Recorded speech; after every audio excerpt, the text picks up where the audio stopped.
Hello friend, નમસ્કાર, જય શ્રી કૃષ્ણ। સ્વાગત છે તમારું આપણી YouTube channel government pension salary info and ન્યૂઝમાં। તો મિત્રો, હવે 60 વર્ષ ઉપરના પેન્શનરો માટે આનંદો ખુશખબર। તો મિત્રો, ગુજરાત રાજ્ય સરકારે પેન્શનરોને આપ્યા સારા સમાચાર। પેન્શનમાં વધારો। તો મિત્રો, તમે અથવા તો તમારા પરિવારમાં કોઈ પણ 60 વર્ષ ઉપરના છે તો તેમના પેન્શનને લઈ ખૂબ જ આનંદના સમાચાર સામે આવ્યા છે। તો મિત્રો, તમે ગુજરાત રાજ્યના કોઈ પણ જિલ્લામાંથી તમે 60 વર્ષ ઉપરના પેન્શનર છો તો તમારા માટે આ સમાચાર ખૂબ જ અગત્યના છે મિત્રો। તેથી વિડીયોને અંત સુધી જોવા નમ્ર વિનંતી। અને મિત્રો, વિડીયો ગમે તો લાઈક પણ કરી દેજો અને તમે આપણી ચેનલમાં નવા હોય તો આપણી ચેનલને સબસ્ક્રાઈબ પણ કરી દેજો, કેમ કે આવી કોઈ પણ લેટેસ્ટ અપડેટ આવે તે નોટિફિકેશન સૌથી પહેલાં તમને મળી જાય। તો મિત્રો, વિગતવાર વાત કરીએ તો ભારતના વરિષ્ઠ નાગરિકો માનભેર સંતોષપૂર્વક જીવન જીવી શકે તે માટે ગુજરાત સરકાર તથા ભારત સરકાર કાર્યરત છે અને તેઓ માટે તબક્કાવાર યોજના તૈયારી કરી તેની અમલીકરણનું કામ હાથ ધરે છે। તો મિત્રો, શું છે તેમના માટે તેને વિગતવાર જોઈએ તો તેમાં વરિષ્ઠ નાગરિક માટેની રાષ્ટ્રીય નીતિ, બીજું ખરડો નંબર 40C મા બાપ અને વરિષ્ઠ નાગરિકોના નિભાવ અને કલ્યાણ માટે ખરડો 2007। તો મિત્રો, વૃદ્ધોના ભરણ પોષણ સંભાળ અને રક્ષણ માટે કેન્દ્ર સરકારે the maintenance and welfare of pregnant and senior citizen act 2007 બહાર પાડેલ છે। તેમાં ગુજરાત સરકારે આ કાયદાના અમલ માટેનું તારીખ 7/10/2008ના રોજ જાહેરનામું બહાર પાડ્યું છે, જેથી ગુજરાતમાં આ કાયદો અમલમાં આવી ગયો છે।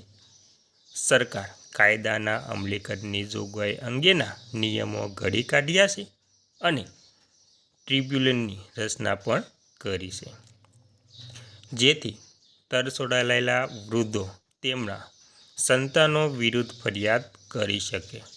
ટ્રિબ્યુનલના સંતાનોને તેમના માતા પિતાના ભરણ પોષણ અને સાર સંભાળ માટેના આદેશો કરી શકે છે અને જવાબદારી ન સંભાળે તો તેને દંડ અને સજા પણ થઈ શકે છે મિત્રો। અને મિત્રો, હવે આપણે જે મુખ્ય મુદ્દાની વાત કરી છે તેને ટૂંકમાં તમને જણાવી દઉં તો તેમાં આપણે પહેલું વાત કરવાની છે લાભ કોને મળી શકે।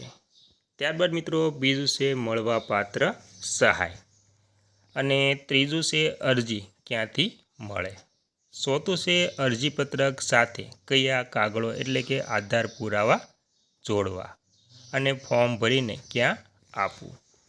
તો મિત્રો, સૌથી પહેલાં આપણે વાત કરીશું કે લાભ કોને મળી શકે। તો મિત્રો, તેમાં 60 વર્ષ કે તે કરતાં વધુ ઉંમરના નિરાધાર વૃદ્ધ વ્યક્તિ, સ્ત્રી કે પુરુષને આનો લાભ મળી શકશે। 21 વર્ષની વય કે તેથી વધુ ઉંમરનો પુત્ર ન હોવો જોઈએ। નિરાધાર વૃદ્ધ વ્યક્તિને આ સહાય મળી શકે। બીજું છે ત્યારબાદનું પુત્ર હોય પરંતુ અપવાદરૂપ કિસ્સામાં માનસિક અસ્થિર હોય કે કેન્સર, ટીબી જેવી ગંભીર માંદગી પીડાતા હોય તેવા નિરાધાર વૃદ્ધને આ સહાય મળવાપાત્ર છે મિત્રો। ત્યારબાદ અરજદારની વાર્ષિક આવક ગ્રામ્ય વિસ્તાર માટે ₹47,000 અને શહેરી વિસ્તાર માટે ₹68,000થી વધુ ન હોવી જોઈએ। ત્યારબાદ મિત્રો, અરજદાર ઓછામાં ઓછા 10 વર્ષથી ગુજરાતમાં કાયમી વસવાટ કરતા હોવા જોઈએ। ત્યારબાદ મિત્રો, મળવાપાત્ર સહાય, અત્યાર સુધી નિરાધાર વૃદ્ધોને દર મહિને ₹200ની સહાય આપવામાં આવતી હતી, તેમાં હવે તારીખ 9/5/2012થી વધારો કરી દર મહિને ₹400ની સહાય આપવાનું નક્કી કરેલ છે। અને મિત્રો, આ સહાયની ચૂકવણી મની ઓર્ડર દ્વારા થાય છે। પોસ્ટ એકાઉન્ટ અથવા તો બેંક એકાઉન્ટમાં મારફતે પણ સહાય મળવે છે મિત્રો। હવે મિત્રો અરજીપત્રક ક્યાંથી મળે? તો મિત્રો જે તે જિલ્લાની કલેક્ટરશ્રી કચેરી, જનસેવા કેન્દ્રમાંથી, પ્રાંત અધિકારીશ્રી કચેરીમાંથી, તાલુકા કક્ષા મામલતદારશ્રીની કચેરીઓ પણ નિયમિત અરજી વિનામૂલ્ય કરી શકે। ત્યારબાદ મિત્રો વાત કરીશું કે અરજીપત્રક સાથે કયા કાગળો એટલે કે આધાર પુરાવા જોડવા એટલે કે બીડવા। તેમાં પહેલું છે નિયમિત ફોર્મ, સંપૂર્ણ વિગત ભરી ફોર્મ ઉપર નિયત જગ્યા પાસપોર્ટ સાઇઝના ફોટા લગાડવા। બીજું છે ઉંમરનો પુરાવો, સ્કૂલ લિવિંગ સર્ટિફિકેટ કે જન્મ તારીખનો દાખલો ઝેરોક્સ નકલ। ત્રીજું રહેઠાણનો પુરાવો અથવા તો આવકનો દાખલો મિત્રો। અને મિત્રો ફોર્મ ક્યાંથી એટલે ફોર્મ ભરીને ક્યાં આપવું? તેમાં પહેલું છે મિત્રો પોતાના તાલુકાની મામલતદાર કચેરીમાં નિયમિત ફોર્મ ભરીને બિડાણો સહિત આપવાનું રહેશે। બીજું ચકાસણી બાદ આવેલ અરજીપત્રક મંજૂરી ના મંજૂર કરવાની સત્તા મામલતદારશ્રીને આપવામાં આવે છે મિત્રો। તો મિત્રો આ હતી વૃદ્ધ પેન્શનરો માટેની ખૂબ જ અગત્યની માહિતી। તો મિત્રો આ ખાલી માહિતી માટે છે અને કોઈ પણ વિગતવારની માહિતી માટે કોઈ પણ સરકારની સત્તાવાર વેબસાઇટની મુલાકાત લેવી મિત્રો।